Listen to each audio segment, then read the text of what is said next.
Have you ever wondered why we celebrate certain holidays? I'm Luke from Little Big Things, and today we're on day 52 of our Read the Bible in a Year plan. And we're diving into some ancient festivals that might just change how you view your own celebrations. Let's see how the Bible makes these old traditions come alive for us today. Deuteronomy chapter 13. If a prophet or one who foretells by dreams appears among you and announces to you a sign or wonder, and if the sign or wonder spoken of takes place, and the prophet says, "Let us follow other gods, gods you have not known, and let us worship them," you must not listen to the words of that prophet or dreamer. The Lord your God is testing you to find out whether you love him with all your heart and with all your soul. It is the Lord your God you must follow, and him you must revere. Keep his commands and obey him. Serve him and hold fast to him. That prophet or dreamer must be put to death for inciting rebellion against the Lord your God, who brought you out of Egypt and redeemed you from the land of slavery. That prophet or dreamer tried to turn you from the way the Lord your God commanded you to follow. You must purge the evil from among you. If your very own brother or son or daughter or the wife you love or your closest friend secretly entices you, saying, "Let us go and worship other gods," gods that neither you nor your ancestors have known, gods of the peoples around you, whether near or far, from one end of the land to the other, do not yield to them or listen to them. Show them no pity. Do not spare them or shield them. You must certainly put them to death. Your hand must be the first in putting them to death, and then the hands of all the people. Stone them to death because they tried to turn you away from the Lord your God, who brought you out of Egypt, out of the land of slavery. Then all Israel will hear and be afraid, and no one among you will do such an evil thing again. If you hear it said about one of the towns the Lord your God is giving you to live in, that troublemakers have arisen among you and have led the people of their own town astray, saying, "Let us go and worship other gods, gods you have not known," then you must inquire, probe, and investigate it thoroughly. And if it is true, and has been proved that this detestable thing has been done among you, you must certainly put to the sword all who live in that town. You must destroy it completely, both its people and its livestock. You are to gather all the plunder of the town into the middle of the public square and completely burn the town and all its plunder as a whole burnt offering to the Lord your God. That town is to remain a ruin forever, never to be rebuilt, and none of the condemned things are to be found in your hands. Then the Lord will turn from his fierce anger, will show you mercy, and will have compassion on you. He will increase your numbers as he promised an oath to your ancestors, because you obey the Lord your God by keeping all his commands that I am giving you today, and doing what is right in his eyes. Before our next reading, check out our book, Why Wait to Be Happy. It's about finding joy in life celebrations just like you used to have when you were a little kid. Visit whywaittobehappy.org, and now, back to our reading. Deuteronomy chapter 14. You are the children of the Lord your God. Do not cut yourselves or shave the front of your heads for the dead, for you are a people holy to the Lord your God. Out of all the peoples on the face of the earth, the Lord has chosen you to be his treasured possession. Do not eat any detestable thing. These are the animals you may eat: the ox, the sheep, the goat, the deer, the gazelle, the roe deer, the wild goat, the ibex, the antelope, and the mountain sheep. You may eat any animal that has a divided hoof and that chews the cud. However, of those that chew the cud or have a divided hoof, you may not eat the camel, the rabbit, or the hyrax. Although they chew the cud, they do not have a divided hoof. They are ceremonially unclean for you. The pig is also unclean. Although it has a divided hoof, it does not chew the cud. You are not to eat their meat or touch their carcasses. Of all the creatures living in the water, you may eat any that has fins and scales. But anything that does not have fins and scales, you may not eat. For you, it is unclean. You may eat any clean bird, but these you may not eat: the eagle, the vulture, the black vulture, the red kite, the black kite, any kind of falcon, any kind of raven, the horned owl, the screech owl, the gull, any kind of hawk, the little owl, the great owl, the white owl, the desert owl, the osprey, the cormorant, the stork, any kind of heron, the hoopoe, and the bat. All flying insects are unclean to you. Do not eat them. But any winged creature that is clean you may eat. Do not eat anything you find already dead. You may give it to the foreigner residing in any of your towns, and they may eat it, or you may sell it to any other foreigner. But you are a people holy to the Lord your God. Do not cook a young goat in its mother's milk. Be sure to set aside a tenth of all that your field produces each year. Eat the tithe of your grain, new wine, and olive oil, and the firstborn of your herds and flocks in the presence of the Lord your God at the place he will choose as a dwelling for his name, so that you may learn to revere the Lord your God always. But if that place is too distant and you have been blessed by the Lord your God and cannot carry your tithe, because the place where the Lord will choose to put his name is so far away, then exchange your tithe for silver and take the silver with you and go to the place the Lord your God will choose. Use the silver to buy whatever you like, cattle, sheep, wine, or other fermented drink, and anything you wish. Then you and your household shall eat there in the presence of the Lord your God and rejoice. And do not neglect the Levites living in your towns, for they have no allotment or inheritance of their own. At the end of every 3 years, bring all the tithes of that year's produce and store it in your towns, so that the Levites, who have no allotment or inheritance of their own, and the foreigners, the fatherless, and the widows who live in your towns may come and eat and be satisfied, and so that the Lord your God may bless you in all the work of your hands.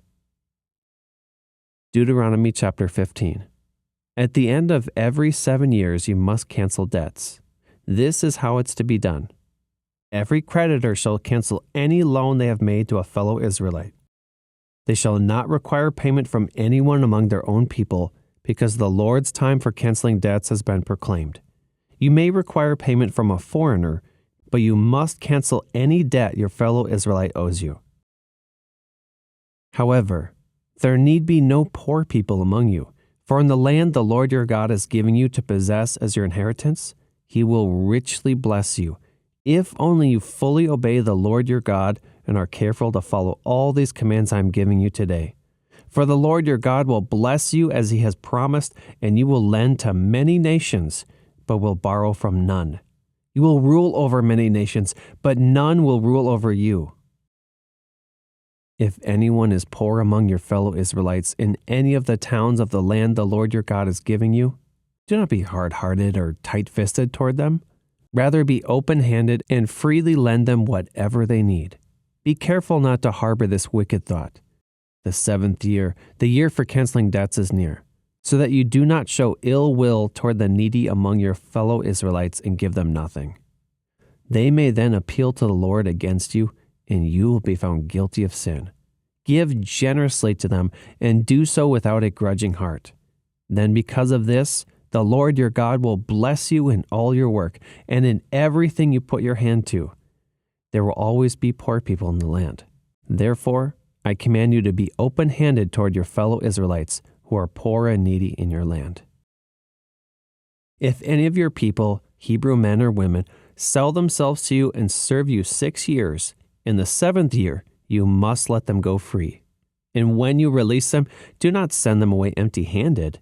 Supply them liberally from your flock, your threshing floor, and your winepress. Give to them as the Lord your God has blessed you. Remember that you were slaves in Egypt, and the Lord your God redeemed you. That is why I give you this command today.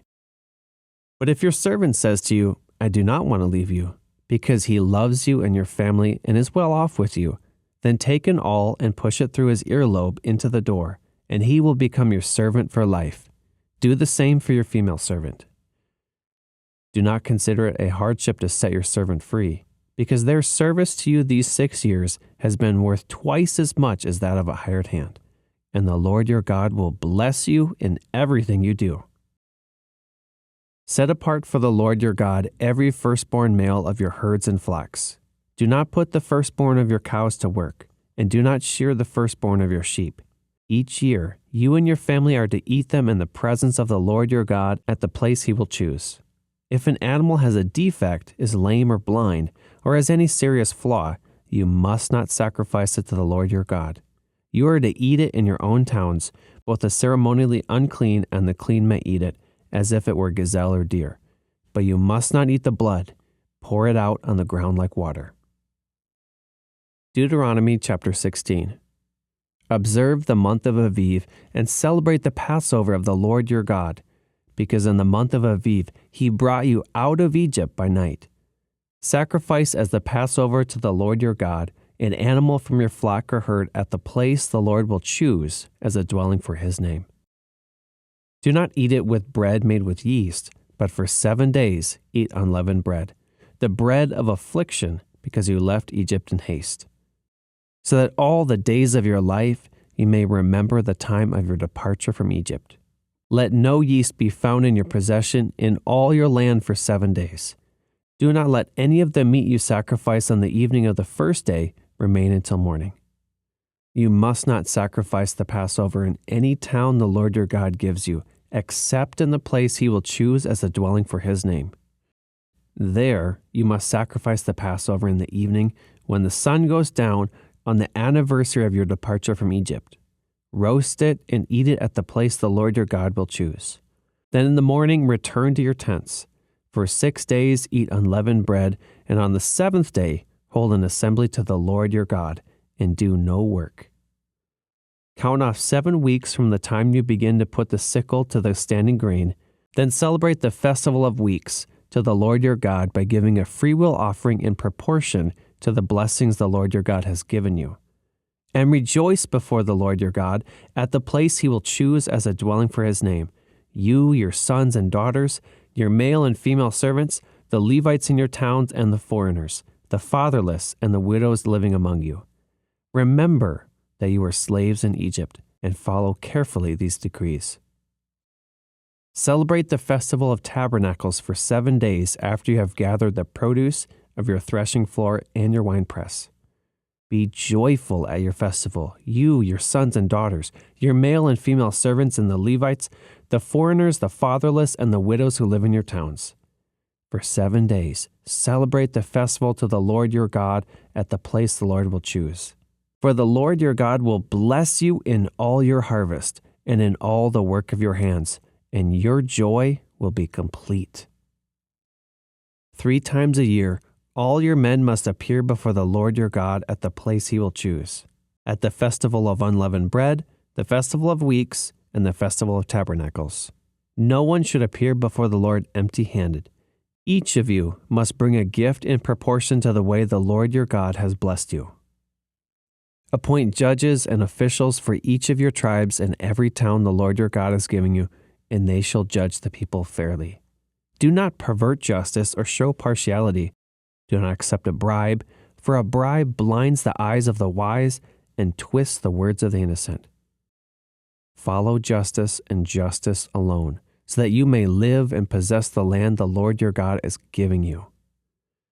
Do not set up any wooden Asherah pole beside the altar you build to the Lord your God, and do not erect a sacred stone, for these the Lord your God hates.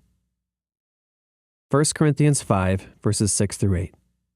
Your boasting is not good. Don't you know that a little yeast leavens the whole batch of dough? Get rid of the old yeast, so that you may be a new unleavened batch, as you really are. For Christ, our Passover lamb, has been sacrificed.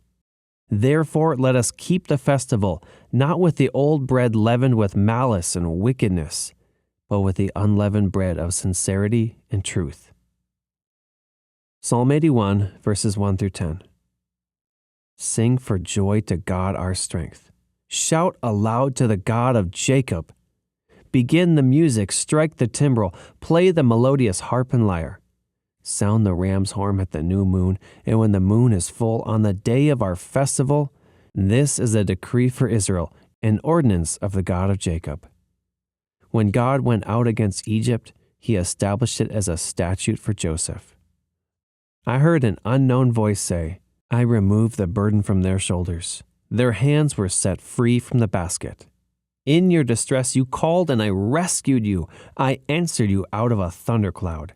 I tested you at the waters of Meribah. Hear me, my people, and I will warn you. If you would only listen to me, Israel. You shall have no foreign god among you, and you shall not worship any god other than me. I am the Lord your God, who brought you up out of Egypt. Open wide your mouth, and I will fill it. Just imagine, you're at the world's most meaningful party. The food, the music, the decorations, everything has a purpose, telling a story of freedom and hope. That's what we're exploring in today's readings, and it starts in Deuteronomy, where Moses is reminding the Israelites about their important festivals: Passover, the Feast of Weeks, and the Feast of Tabernacles. These weren't just excuses for a good time. Each celebration was designed to remind the people of God's faithfulness and their identity as His chosen ones. When we fast forward to Corinthians, we see Paul making a profound connection. He said, Christ, our Passover lamb, has been sacrificed. Suddenly, these ancient festivals take on new meaning. The Passover, which celebrated God's freeing Israel from slavery in Egypt, now points to Jesus freeing us from the slavery of sin. Then we read Psalm 81, which captures the joy of these celebrations. Sing for joy to God our strength. Shout aloud to the God of Jacob. It's a reminder that our worship should be filled with genuine joy and gratitude. So what does this mean for us today? First, it challenges us to find deeper meaning in our own celebrations, even our secular celebrations like Labor Day or Memorial Day. Are we just going through the motions, or do we take the time to truly remember and rejoice in what God has already done for us? Second, it reminds us that our faith should be marked by joy. These festivals were times of great celebration, not somber religious rituals. When we are Christians, we are called to wear a smile and to be encouraging, inviting, and filled with joy every day, even in times of trouble. After all, Jesus, our Passover lamb, has saved us from the slavery of sin. I think it is time for us to party with a purpose every day. But on the festivals, we get to remind ourselves of our reasons to celebrate with joy. Let me pray for your day. God, we just want to celebrate who you are. Not what you've done, but who you are to us. Our Savior, our King, our great God that answers our prayer in the perfect way, the perfect timing. I thank you for my friend who is calling on your name today and looking for your help. Help us to just worship, to celebrate everything. Help us to remember how faithful you've been and have hope for how faithful you will be. In Jesus' name, amen. And tomorrow, we're going to read about just rule of law and authority. Please share your thoughts in the comments. If you're ready to continue this adventure through the Bible, hit that subscribe button. God bless you, and I'll see you tomorrow for day 53.